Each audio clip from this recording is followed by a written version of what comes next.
That's AskHellerTheHomeseller.com. Chris Heller, 851-991.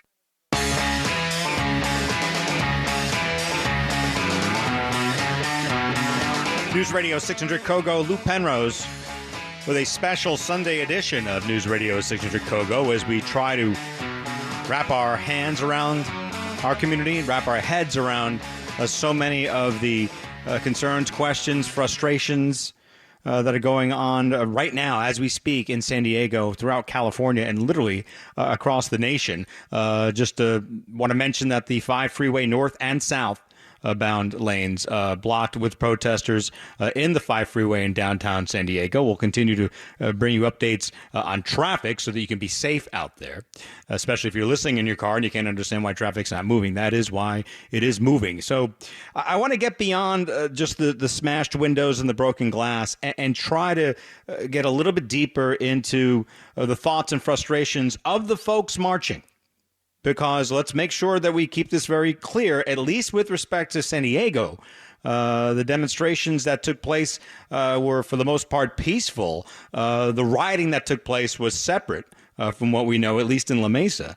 And we want to keep those two separate. And I want to focus a little bit on those that are choosing to peacefully protest. Because as you sit home looking at your television set, thinking to yourself, how could anybody be out there with those people who are spray painting? Why would anyone want to be associated with that? Some of them are thinking, how could anybody sit home right now? So the passions are high on both sides. Michael Brunker, a longtime San Diego leader, who was director of the Jackie Robinson YMCA, still works as a community leader in San Diego. Michael, I'm glad. First off, let's start with the YMCA, because my kids go to the Y. It occurs to me that no one is born with racial prejudices, right? It's a learned behavior. So children don't start out with any preconceived notions of prejudice based on the color of one's skin. It's something that it's acquired, unfortunately, throughout life. So when we see a lot of young people being involved in this, are you encouraged or discouraged that there's so much much activity among young people on this issue? I think it's exciting that young people are involved, and I appreciate that you're a Y family and that your kids have been involved with the Y. And, the Y has a mission of improving the quality of human life and helping all people realize their fullest potential as children of God through the development of the spirit, mind, and body. So I start with saying that because you have to have a mission to really lead yourself in a positive, proactive way. The Y is all about caring, honesty, respect, and responsibility. And the value of the Y, and unfortunately, all the YMCAs are closed down. I've been on furlough myself since April 4th. So if you want to find out more about the Y, I encourage everybody in San Diego to go to ymcasd.org to find out what is available and when things are going to reopen. But I think going back to your question is the position of youth involved with these activities right now. I'm excited because the general task of leadership is to provide an unwelcome reality to an individual, an organization, or institution, but there's an and proposition, and that and proposition is to come up with a solution. So when I look at the young leaders that are leading the marches, the peaceful marches, the peaceful activities, letting their voices be heard, it's all races, all ages, all areas of San Diego County in particular. In this area, we're seeing it happening around the country.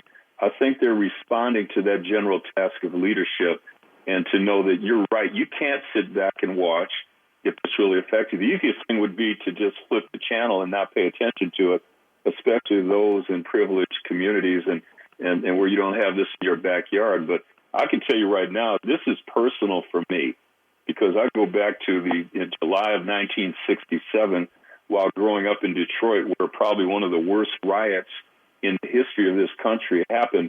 I was a witness. I understand what it's like to see the National Guard march down Woodward Avenue, to see tanks rolling down that main thoroughfare, to see machine guns on the top of buildings, to see blocks and blocks and blocks burned to the ground, to see 49 people killed. I witnessed that, and to this day, Lou, I prayed that I would never see this again. But I'm telling you right now, we're right here again. Things are coming.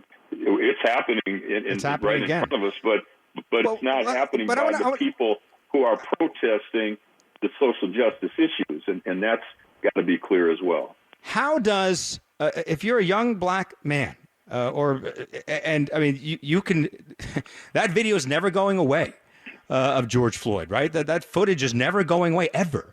And if you're a young black man in America, how do you reconcile your trust in law enforcement going forward? I mean, how could anyone expect a black man in this country, after seeing that, ever find themselves in a position where they would be comfortable having any kind of interaction with a law enforcement official? I mean, that's going to take more than just healing and more than just time. And you're right, because once again, going back to Detroit, I don't feel to this day Detroit has healed. But let's not just look at the activities of this week. Do you think this is the first time this conversation has come up, the first time we've witnessed these kind of incidents happen? And I think that's the mantra that's been going on in families throughout the country, where this has been going on. So if you look at the list of people who have been affected in this kind of way and the protests around the country prior to this one right now, this is not the first time. And so I think these learnings are a part of growing up, and it shouldn't have to be like that. I don't think Dr. King. So part of my Detroit story is that happened in July of 1967.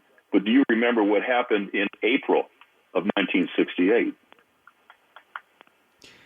You can answer that. No, I do not remember. No. You don't remember what happened? No, obviously, the assassination of Dr. King. No, I understand that, but the challenge that so many of us are faced with is that it isn't going away. The level of passion is the same. The level of protest is the same. Unfortunately, we have riots again now across this country. So rather than do the same thing over and over again, right? It's been 30 years since the Rodney King riots in Los Angeles. Rather than have these things go on over and over again, what course correction would you recommend? I mean, what are we not doing right? The first thing is stay focused on what you're trying to accomplish. The most common form of human stupidity is forgetting what you're trying to accomplish. That's not me speaking. That was Nietzsche many years ago, the great philosopher.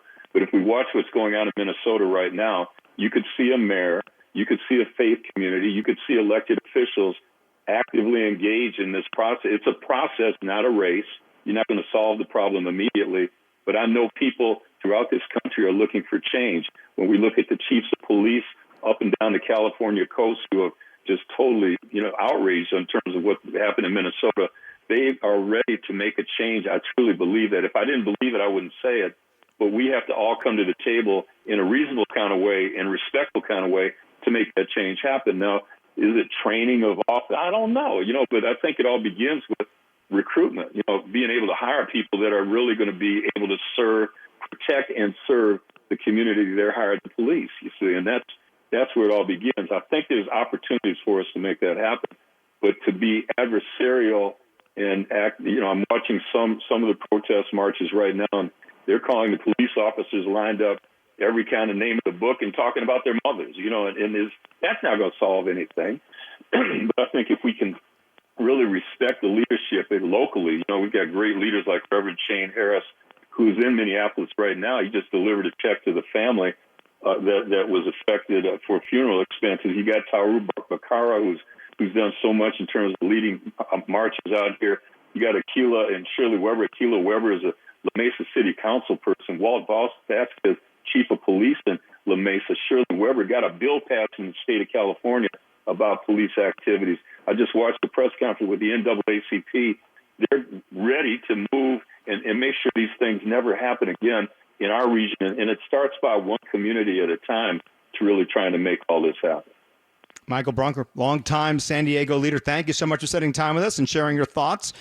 Truly appreciate it as we try and unpackage this story and live through it together and hopefully find some way that we can actually have some good come from this because, the glass windows and the looting has gone on. It's going to cause a lot of hurt feelings, but I don't want to be here again in 30 years or 1 year. I don't want to have this constantly going on. Let's not be here tomorrow. So like I said about, so the key thing for me in Detroit in April of 68, the fear in April 68 was that there would be another riot after the assassination of King.